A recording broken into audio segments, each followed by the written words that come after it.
श्री ओम प्रकाश भोपाल सिंह जी।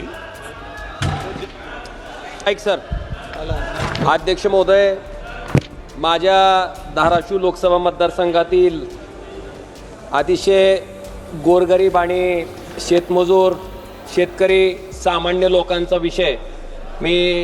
विषयाकडं मी आपल्या माध्यमातून सन्माननीय वित्तमंत्री महोदयाचं लक्ष आकर्षित करू इच्छितो।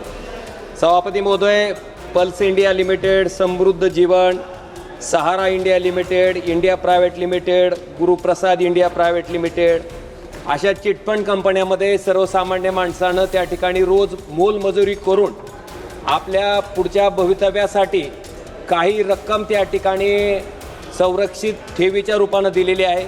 सभापती महोदय, ह्या कंपन्यांमधनं पैसे मिळत नाहीत।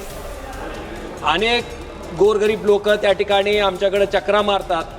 माझी आपल्या माध्यमातून विनंती आहे की या चिटफंड कंपन्यांमध्ये ज्या सामान्य लोकांचे पैसे अडकलेले आहेत ते देण्याच्या बाबतीत सरकारनं त्या ठिकाणी अतिशय गांभीर्यानं पावले उचलावीत आणि त्याचबरोबर Dnyanradha multi-state cooperative credit society असेल, मासाहेब जिजाऊ मल्टीस्टेट क्रेडिट सोसायटी असेल, अशा अनेक मल्टीस्टेट सोसायटीमध्ये सुद्धा सामान्य लोकांच्या वर्षभर आयुष्यभर केलेल्या कमाईची रक्कम ठेवीच्या रूपाने त्या ठिकाणी अडकलेली आहे। माझी आपल्या माध्यमातून सन्माननीय वित्तमंत्री महोदयांना विनंती आहे की ह्या गोरगरीब लोकांच्या ज्या ठेवी अडकल्या देण्याच्या बाबतीत त्या ठिकाणी कारवाई व्हावी, ह्या लोकांचे पैसे जे अडकले ते परत मिळावेत आणि अशा चिटफंड कंपन्यांना भविष्यात गोरगरिबांना त्या ठिकाणी लुबाडता येणार नाही अशा पद्धतीचा कायदा त्या ठिकाणी सरकारनं करावा ही विनंती मी आपल्या माध्यमातून